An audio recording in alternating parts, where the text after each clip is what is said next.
अस्सलाम वालेकुम गाइस। आज मैं आपको बताऊंगी सीक्रेट वाइवा टिप्स। ठीक है, ये डीपीटी के स्टूडेंट्स के लिए हैं जो कि जिनको डिफ़िकल्टी होती है वाइवा एग्ज़ाम में, उन्हें नहीं पता चल रहा होता कि किस तरह से आंसर करें, या वो बहुत ज़्यादा कंफ्यूज हो रहे होते हैं, या फिर ऐसे बच्चे जिन्होंने हाईएस्ट मार्क्स लेने हैं। ठीक है, जो चाहते हैं कि उनके नंबर बहुत ज़्यादा अच्छे आएँ। तो ये कुछ टिप्स हैं जो कि मैंने टॉपर से इकट्ठी की हैं। ठीक है, हमारे जो टॉपर जिन्होंने तकरीबन हर साल डीपीटी में टॉप किया है, ठीक है, उन्होंने अपनी पर्सनल टिप्स दी हैं बच्चों के लिए, ताकि हेल्पफुल हों, जो बच्चों के लिए काफ़ी उनके लिए हेल्पफुल हों।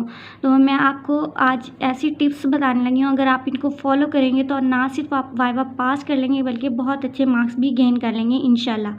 ठीक है, फर्स्ट टिप जो है ये है लुक जो है ना, ये एक जनरल टिप है। ठीक है, ये सबको पता होती है कि आपकी लुक बहुत मैटर कर रही होती है। जब भी आप रूम में एंटर होते हो, ठीक है, आपका जो लुक है वो फर्स्ट इंप्रेशन देती है एग्जामिनर को। ठीक है, यहाँ पे लुक में क्या करना है, आपने ड्रेसिंग जो है आपकी ये होनी चाहिए डिसेंट। ठीक है, डिसेंट ड्रेसिंग हो।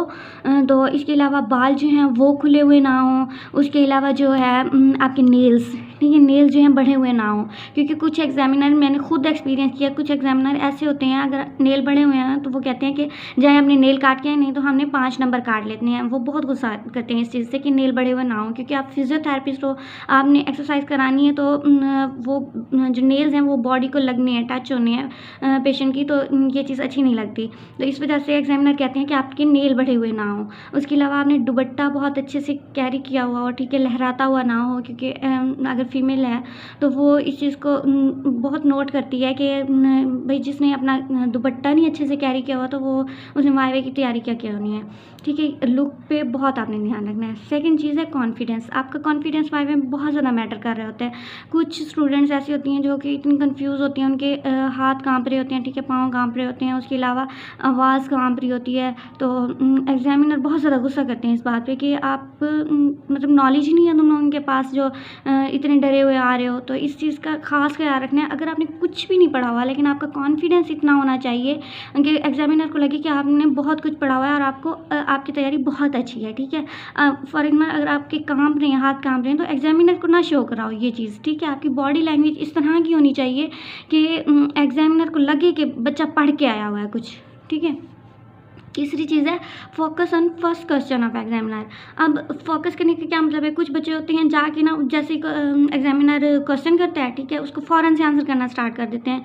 भाई रिलैक्स रहो, नहीं इतनी जल्दी आपको आंसर करने की। आप ठीक से गौर से उसका क्वेश्चन सुनो कि वो पूछना क्या चाह रहा है। ठीक है, आपको उसके क्वेश्चन की अच्छी समझ आई है, क्योंकि पहला क्वेश्चन जो होता है ना, ये आपका नॉलेज शो कर रहा होता है। आप जब पहला क्वेश्चन का आंसर करते हो तो उसी क्वेश्चन से एग्जामिनर ने अपना नेक्स्ट क्वेश्चन जनरेट करना होता है। ठीक है, यहाँ पे है कि अगर उसने फॉर एग्जांपल उसने सेल के बारे में सेल वाल या सेल मेम्ब्रेन पूछ लिया है, तो आप पूरा सेल ना बताने लग जाओ। ठीक है, इस तरह ये इसमें भी आ जाता है फोर्थ पॉइंट पे टू द पॉइंट आंसर। ठीक है, जो एग्जामिनर के फर्स्ट क्वेश्चन पे, ठीक है, गौर से सुनना है उसको और टू द पॉइंट आंसर करना है, डिटेल्स में नहीं जाना। आपने पढ़ा हुआ है, ठीक है, सारा पढ़ा हुआ है। मैं एनाटमी की बात कर लेती हूँ, ठीक है, फर्स्ट ईयर की। तो एग्जामिनर ने पूछा कि डेल्टॉइड का, ठीक है, एक्शन बताओ।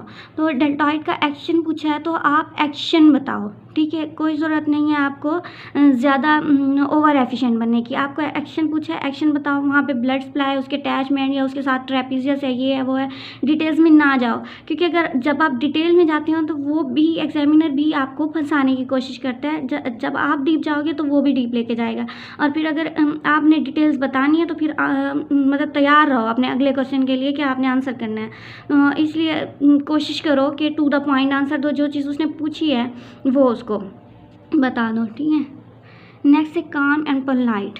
ठीक है, अगर तो आपने कोई ऐसा आंसर किया है जो कि एग्जामिनर कह रहा है कि भाई आपने गलत कहा है, ठीक है, लेकिन आपको लग रहा है कि नहीं मैंने सही जवाब दिया है, तो यहाँ पे उसके साथ आर्गू करने की ज़रूरत नहीं है। ठीक है, एग्जामिनर के साथ हो सकता है कि उसने किसी और बुक से पढ़ा हो, आपने किसी और बुक से पढ़ा हुआ हो। ठीक है, तो आप आराम से पोलाइट वे में उसे कह दें कि सर मैंने फ़लाँ बुक से पढ़ा था और इसमें ऐसा लिखा हुआ था, इसलिए मैंने ऐसा बताया। वैसे अगर इसका कोई और अच्छा आंसर है तो आप मुझे गाइड कर दें प्लीज़।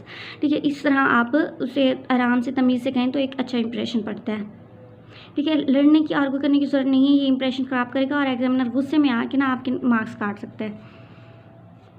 6 पॉइंट है don't sit with blank face, ठीक है, ब्लैंक फेस के साथ नहीं बैठना। ये एक टॉपर ने दी है जो कि MIHS के मरियम नवीद है, उसने दी है ये टिप, उसकी पर्सनल टिप है कि ब्लैंक फेस के साथ नहीं बैठना, ठीक है। जो कुछ आता है ना, आपको कुछ पूछा उसने, ठीक है, कोई एक चीज़ पूछी है वो आपको नहीं आ रही, तो उससे रिलेटेड आपको कुछ भी पता है आप उसे बता दो, ठीक है। अब उसने डेल्टॉइड का एक्शन पूछा है, ठीक है, डेल्टॉइड का एक्शन नहीं पता आपको, तो आप उसे कह रहे हैं सर मुझे डेल्टॉइड के बारे में ये चीज़ पता है, तो आप कुछ तो सुना दो ना देने से बेहतर है कि कुछ सुना दो। लेकिन इसमें ये ख्याल रखना है कि अवॉइड रॉन्ग आंसर, ठीक है, रॉन्ग आंसर गलत नहीं करने। ज़रूरी नहीं होता कि आपने एग्जामिनर के हर क्वेश्चन का आंसर देना है, ठीक है। आपको कोई क्वेश्चन नहीं आता, ठीक है, आप टाइम लो थोड़ा सा उससे कि सर मैं सोच के बताती हूँ। अगर सोचने के बाद भी आपको याद नहीं आ रहा कि क्या क्वेश्चन है, क्या इसका आंसर होगा, तो आप सिंपली कह दें कि सर मैंने पढ़ा था लेकिन मुझे याद नहीं आ रहा, तो हम can we move to another question, ठीक है, तो आप दूसरे क्वेश्चन का आंसर कर दो। इसमें कोई वो नहीं है, क्योंकि आपने पूरी बुक्स रटी नहीं होती, आपको नहीं पता होता, इतना नॉलेज नहीं होता, जितना है आप वो मतलब डिलीवर करो वहाँ पे। ये एक टिप है जो कि बहुत स्पेशल टिप है, हमारी डॉक्टर हैं, डॉक्टर उम्मे MIHS की, इन्होंने बताई है। ये इन्होंने तकरीबन हर साल अपने यानी कि एग्ज़ाम में टॉप किया है, टॉपर रही हैं। तो इन्होंने ये कहा है कि be general practical in your answer relevant to your experience, यानी कि अगर एग्जामिनर आपसे कोई भी ऐसा क्वेश्चन करता है ये कि जो आपने क्लिनिकल में एक्सपीरियंस किया हुआ है, फॉर एग्जांपल CP के बारे में पूछ लिया उसने, या इसके फ्रोजन शोल्डर जो कि आप कॉमन देखते हैं इसमें क्लिनिकल रोटेशन में, और आपने उसकी वहाँ पे प्रैक्टिस की हुई है, तो आप खुल के बताओ उसका सारी चीज़ जो आपने की है, आप उसे बताओ कि मैं मतलब मैंने ये चीज़ इसकी प्रैक्टिस की है, मुझे इसकी CP की टाइप्स पता हैं, ये होती हैं, इसमें हम ये एक्सरसाइज करा सकते हैं, ठीक है। और रट्टे वाली ना सुनाओ, बुक वाली ना सुनाओ, ठीक है। आपने एक्सपीरियंस किया है, आपको पता है कि ये चीज़ होती है, तो आप उसे जनरल, ठीक है, प्रैक्टिकल एक्सपीरियंस की बेस पे आंसर कर दो, ठीक है, रट्टा नहीं लगा के बताना उसको। Try to grab the concept, ये डॉक्टर लुबना इजाज़ की है टिप, ठीक है। इन्होंने ये बताया कि आप कॉन्सेप्चुअल रहें, ठीक है। ये वाइवा एग्ज़ाम में ये होता है कि आपने रट्टा नहीं सुनाना होता, ठीक है। आप अपना कॉन्सेप्ट बताओ, अपनी तैयारी कुछ इस तरह से करनी होती है, ग्रुप स्टडी करनी है, ठीक है, फ्रेंड्स के साथ बैठ जाना है और एक दूसरे को शेयर करना है, ठीक है। पढ़ के ना एक टॉपिक पढ़ के उसके ऊपर डिस्कशन करनी है और एक दूसरे को बताना है मैंने ये पढ़ा है, ठीक है, कॉन्सेप्चुअल वे में, ताकि कॉन्सेप्ट आए। रट्टा नहीं लगाना होता, ना ही रट्टे वाली डेफिनेशन सुनानी होती हैं, ठीक है, so that you can answer properly, ठीक है। कॉन्सेप्ट अच्छा होगा तो आप आराम से इजी वे में आंसर कर सकोगे। नेक्स्ट आती है डोंट ट्राई योर शोखापन, वहाँ पे एग्जामिनर के सामने शोखापन नहीं मारना, ठीक है। उसको ये शो नहीं करना ना मैंने इतना पढ़ा है, नहीं, जितना पढ़ा है, जितना अच्छे से आता है वही बस बता दो, इनफ है, ठीक है। शोखा मारने की कोशिश, क्योंकि वो आगे एक्सपीरियंस पर्सन है, ठीक है, उसको पता है, वो पढ़ के आया हुआ है, तो ओवर एफिशिएंट बनने की ज़रूरत नहीं है यहाँ पे, ये बैड इंप्रेशन देगा। उसके बाद नेक्स्ट टिप है if possible try to answer in English, ये भी लुबना इजाज़ ने दी है। उसने कहा है कि अगर आप ये इफ़ पॉसिबल, इस मीन के अगर आपकी इंग्लिश बहुत अच्छी है, आप इजी वे में बता सकते हो उसे, इंग्लिश में आसानी से बता सकते हो, तो आप इंग्लिश में बताओ। इससे क्या होगा कि एक तो एग्जामिनर पे अच्छा इंप्रेशन पड़ेगा, सेकंड चीज़ ये है कि एग्जामिनर क्वेश्चन बहुत कम करता है, जो कि इंग्लिश बहुत ज़्यादा बोल रहे हैं ना स्टूडेंट, उनसे क्वेश्चन कम किए जाते हैं थोड़े, तो एग्जामिनर पे भी अच्छा इंप्रेशन पड़ रहा होता है। ये टिप्स थी आज की जो कि मैंने आपको बताई हैं, ठीक है। अगर आप इनको फॉलो करेंगे तो इंशाल्लाह आप बहुत अच्छे मार्क्स ले सकते हैं।